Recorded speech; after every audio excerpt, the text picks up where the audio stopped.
बिस्मिल्लाहिर्रहमानिर्रहीम। स्टूडेंट्स आज हम क्लास 9 मैथमेटिक्स का चैप्टर नंबर 5 ये एक्सरसाइज नंबर 5.1 करने जा रहे हैं। एक्सरसाइज 5.1 का क्वेश्चन नंबर 2 और क्वेश्चन नंबर 2 के चारों पार्ट यानी पार्ट 1, 2 एंड 3 एंड 4 जो है वो करने जा रहे हैं। तो इसका इस सिलसिले में सबसे पहला जो पार्ट है वो है हमारे पास 5ax minus 3ay minus 5bx plus 3by। तो स्टूडेंट्स इस पोलिनोमियल की 4 टर्म्स हैं, 1, 2, 3, 4। तो इसको हमें फैक्टराइज करना है। तो स्टूडेंट्स इसको हम फैक्टराइज कर लेते हैं। तो सबसे पहले हमने जो पहले 2 टर्म्स हैं यानी 5ax माइनस 3ay, इन दोनों टर्म्स को हमने सबसे पहले फैक्टराइज करना है। तो इनमें जो सबसे कॉमन होगा उसको हमने आउटसाइड द ब्रैकेट रखना है। तो इसमें मुझे क्लियरली नज़र आ रहा है कि a जो है दोनों टर्म्स में कॉमन है। a यहाँ भी मौजूद है, a यहाँ भी है। तो a को हम जो है सेट असाइड करेंगे और ब्रैकेट के अंदर जो अनकॉमन होंगी टर्म्स की वो सारी की सारी वैल्यूज़ आएंगी। तो a जब बाहर आ जाता है तो यहाँ पे हमारे पास पहली टर्म में 5x आ जाएगा, माइनस कॉपी करेंगे और यहाँ पे a जो है वो a से कैंसिल होता है तो 3y आंसर आ जाएगा। तो ये है स्टूडेंट्स हमारी पैरेंथेटिकल वैल्यूज़ हैं। हमारी ये जो पैरेंथेटिकल वैल्यूज़ हैं ये दूसरी 2 पैरेंथेटिकल वैल्यूज़ के इक्वल होनी चाहिए। तो अब हम इन दोनों जो लास्ट 2 टर्म्स हैं इनमें से कॉमन्स निकालेंगे। तो इसमें सबसे पहले मैं माइनस को कॉमन रख लूँगा क्योंकि शुरू की वैल्यू माइनस की है। साथ ही जो है इन दोनों में जो कॉमन नज़र आ रहा है मुझे वो b है, तो b को मैं जो है बाहर रखूँगा। b को मैंने बाहर निकाल दिया और ब्रैकेट के अंदर जो है हमारे पास ये आ जाएगा 5x, क्योंकि प्लस माइनस प्लस जार माइनस और माइनस माइनस जार प्लस होता है। तो अब हम जो है 4th टर्म जो है इसके साथ इसको कंपेयर करेंगे तो हमें पता चल गया कि ये b से कैंसिल हो जाता है और पीछे रह जाता है 3y, तो यहाँ आ जाएगा 3y। ब्रैकेट क्लोज कर देंगे। अब स्टूडेंट्स गौरतलब बात यह है कि जो हमारी पैरेंथेटिकल वैल्यूज़ हैं यानी 5x माइनस 3y ये इक्वल होनी चाहिए हमारी दूसरी पैरेंथेटिकल वैल्यूज़ की, जो कि यहाँ पे भी 5x माइनस 3y दिखाई दे रहा है। तो अगर तो ये पैरेंथेटिकल वैल्यूज़ सेम नहीं होती तो इसका मतलब हमने कोई गलती की है। तो स्टूडेंट्स अब हमारे पास जो है 2 टर्म्स आ चुकी हुई हैं, एक ये टर्म है और एक ये टर्म है। तो दोनों टर्म्स में से जो कॉमन होगा उसको हम बाहर निकालते हैं, अलग ब्रैकेट में लिखते हैं। तो इन दोनों में कॉमन है 5x माइनस 3y, क्योंकि 5x माइनस 3y यहाँ भी है और 5x माइनस 3y यहाँ भी है। तो कॉमन जो है अलग एक ब्रैकेट में निकल आएगा और जो अनकॉमन्स हैं a माइनस b वो दूसरे ब्रैकेट के अंदर लिखे जाएंगे। तो a माइनस b इस तरीके से हम लिख लेंगे। तो स्टूडेंट्स इस तरीके से हम इसको फैक्टराइज कर लेंगे। ये है हमारा फाइनल आंसर जी। तो स्टूडेंट्स अब हम करने जा रहे हैं क्वेश्चन नंबर 2 का पार्ट 2 करने जा रहे हैं। तो अब हम इसको सॉल्व करते हैं।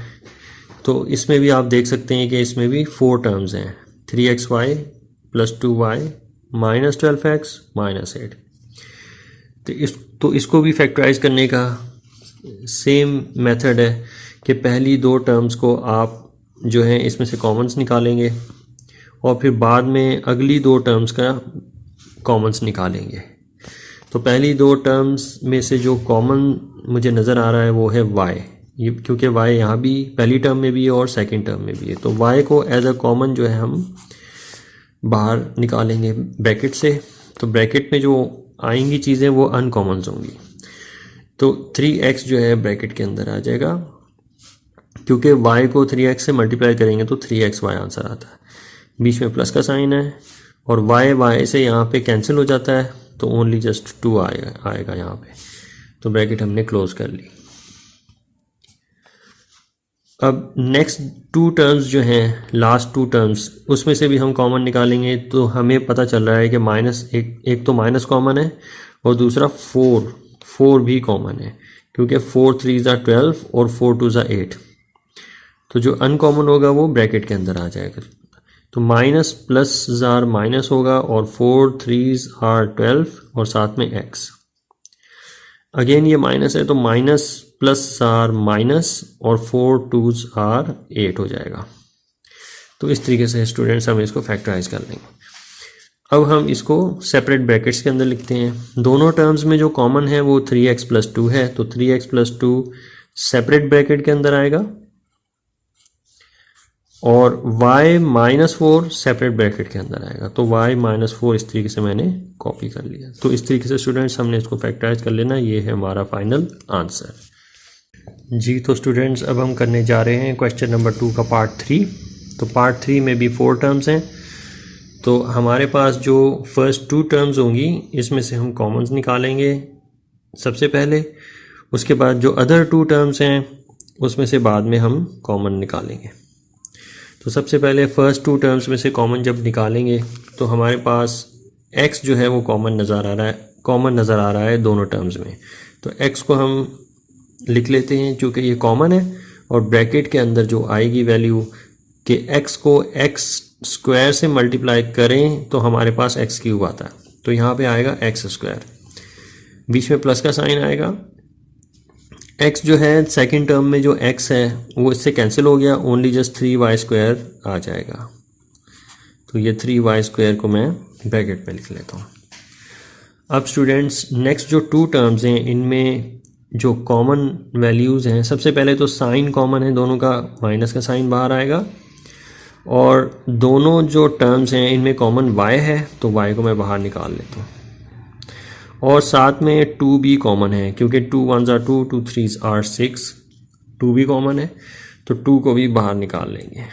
तो ब्रैकेट के अंदर आ जाएगा हमारे पास माइनस प्लस जार माइनस 2 1s are 2, y से कैंसिल हो गया और ख़ाली x² आ जाएगा यहाँ पे। तो नेक्स्ट जो टर्म है लास्ट, इसका भी फैक्टराइज करेंगे यहाँ पे। तो माइनस प्लस आर माइनस होगा, 2 3s are 6, y times y² is y³।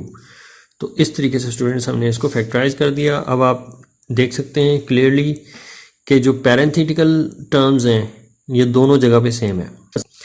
तो अब हम इसको फैक्टराइज की फॉर्म में लिख देंगे, जो कॉमन होगा उसको अलग ब्रैकेट में लिखेंगे।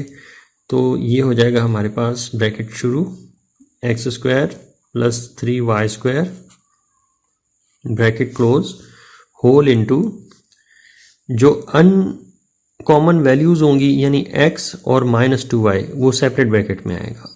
तो x - 2y ब्रैकेट क्लोज।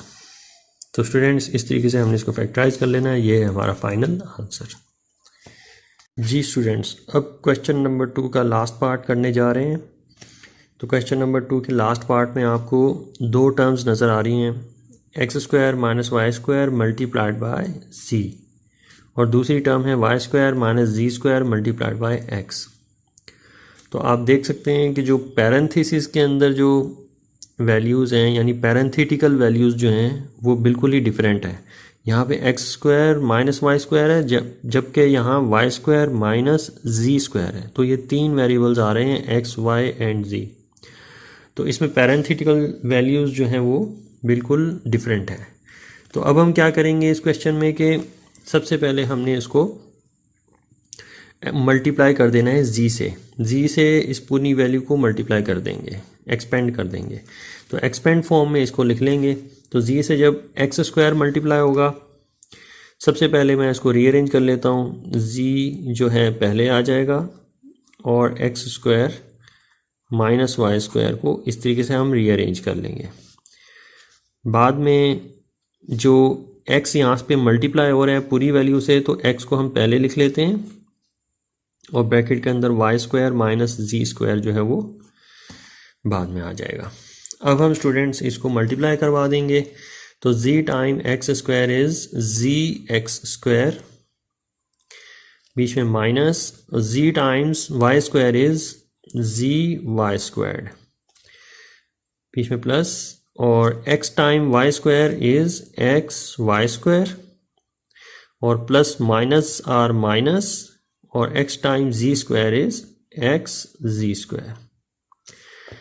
तो स्टूडेंट्स इस तरीके से जब हम इसको मल्टीप्लाई कर लेंगे तो इसको हम रीअरेंज करेंगे इस तरीके से कि हमारी जो पैरेंथेटिकल वैल्यूज़ हैं वो सेम हो जाएं। तो इसको मैं कुछ इस तरीके से रीअरेंज करता हूँ कि ये जो माइनस एक्स जी स्क्वायर है, माइनस एक्स जी स्क्वायर है, इसको मैं पहली टर्म के साथ लिखूँगा। यानी अगर मैं लिखता हूँ जी एक्स स्क्वायर, ये फर्स्ट टर्म लिखी मैंने, तो जो लास्ट टर्म होगी वो मैं इसके साथ लिख दूँगा। तो ये हो जाएगा हमारे पास माइनस एक्स जी स्क्वायर। तो जो बाकी टर्म्स, बाकी जो दो टर्म्स हैं उनको मैं सेपरेटली लिखूँगा अलहदा से। ये है minus G Y square plus X Y square. तो स्टूडेंट्स इस तरह जब हम इसको रीअरेंज कर लेंगे, फिर हम पहली दो टर्म्स में से कॉमन ले लेंगे और फिर बाद में नेक्स्ट टू टर्म्स में से अलग से कॉमन्स लेंगे। तो फर्स्ट टू टर्म्स में जो कॉमन है वो x भी है और z भी कॉमन है, तो x और z जो है वो बाहर आ जाएगा, अंदर जो वैल्यूज़ आएंगी वो आ जाएंगी x आ जाएगा, क्योंकि x z से कैंसिल हो जाएगा और एक x जो है इसके एक x से कैंसिल हो जाएगा, ओनली 1x रह जाएगा। तो 1x यहाँ पे आ गया, माइनस का साइन ड्रॉ करेंगे और यहाँ पे खाली z आ जाएगा, क्योंकि x से कैंसिल हो गया। ये जो z स्क्वायर है इसका एक z जो है इसके एक z से कैंसिल हो जाएगा, तो x माइनस z जो है पैरेंथेसिस के अंदर आ जाएगा। अब स्टूडेंट्स जो लास्ट टू टर्म्स हैं इन दोनों में से भी कॉमन निकालेंगे, तो शुरू की वैल्यू जो है वो माइनस की है, तो लिहाजा मैं माइनस पहले ड्रॉ कर लूँगा, और इन दोनों में कॉमन जो है वाई स्क्वायर है, G Y square plus X Y square में जो कॉमन है वाई स्क्वायर है, तो वाई स्क्वायर को मैं सेपरेटली लिखूंगा और ब्रैकेट के अंदर जो अनकॉमन वैल्यूज़ होंगी वो लिखी जाएंगी। तो स्टूडेंट्स यहाँ पे हमारे पास आ जाता है z, क्योंकि प्लस माइनस प्लस जार माइनस और माइनस माइनस जार प्लस, और वाई स्क्वायर से कैंसिल हो जाएगा, ओनली x जो है रह जाएगा, तो यहाँ पे x आ जाएगा, पैरेंथेसिस को क्लोज कर देंगे। अब स्टूडेंट्स यहाँ पे एक प्रॉब्लम ये है कि पैरेंथेटिकल वैल्यूज़ तो सेम है, लेकिन यहाँ पे x के साथ प्लस और z के साथ जो है माइनस है, और यहाँ पे z के साथ प्लस है और x के साथ माइनस है। तो इस सूरत में आप क्या करेंगे कि इन दोनों, ये जो लास्ट टू पैरेंथेटिकल वैल्यूज़ हैं इनमें से -1 को कॉमन ले लेंगे बाहर। जब -1 को कॉमन ले लेंगे बाहर, माइनस को बाहर निकाल देंगे, तो अंदर की जितनी भी टर्म्स होंगी उनके साइन चेंज हो जाएंगे। तो आइए इसको लिख लेते हैं, x z को मैं कॉपी कर लेता हूँ, और x माइनस z जो है वो पैरेंथेसिस के अंदर आएगा, और चूँकि ये माइनस वाई स्क्वायर है, तो इन दोनों में से मैं जो निकालूंगा वो -1 कॉमन है, तो -1 को मैं अलग ब्रैकेट में लिखूँगा, मल्टीप्लाइड बाय, अब इन दोनों की जो साइंस हैं वो चेंज हो जाएंगी, क्योंकि मैंने -1 को इन दोनों में से बाहर निकाला है। तो जब साइन चेंज हो जाएंगे तो x पहले नेगेटिव था अब पॉजिटिव हो जाएगा, और z पहले पॉजिटिव था अब नेगेटिव हो जाएगा। तो ये जो -1 होगा, अब ये y square minus y square से मल्टीप्लाई जब होगा तो ये प्लस वाई स्क्वायर बन जाएगा, और साथ में ये पूरी की पूरी वैल्यू इससे मल्टीप्लाई हो रही होगी, तो x माइनस जी होल, और बाकी वैल्यूज़ को आपने कॉपी कर लेना है, तो x times z multiplied by x minus z। तो स्टूडेंट्स अब आप देख सकते हैं क्लियरली कि ये जो पैरेंथेटिकल वैल्यूज़ हैं सेम हो गई, यहाँ पे भी x माइनस जी है और यहाँ भी x माइनस जी है, दोनों में कॉमन x माइनस जी है, तो इसको सेपरेट ब्रैकेट में लिखेंगे, और जो अनकॉमन होंगे उनको सेपरेट ब्रैकेट में लिखेंगे, यानी एक्स जी प्लस वाई स्क्वायर, तो एक्स जी प्लस वाई स्क्वायर जो है वो सेपरेट ब्रैकेट में आएगा। तो इस तरीके से हमने इसको फैक्टराइज कर देना है। ये है स्टूडेंट हमारा फाइनल आंसर।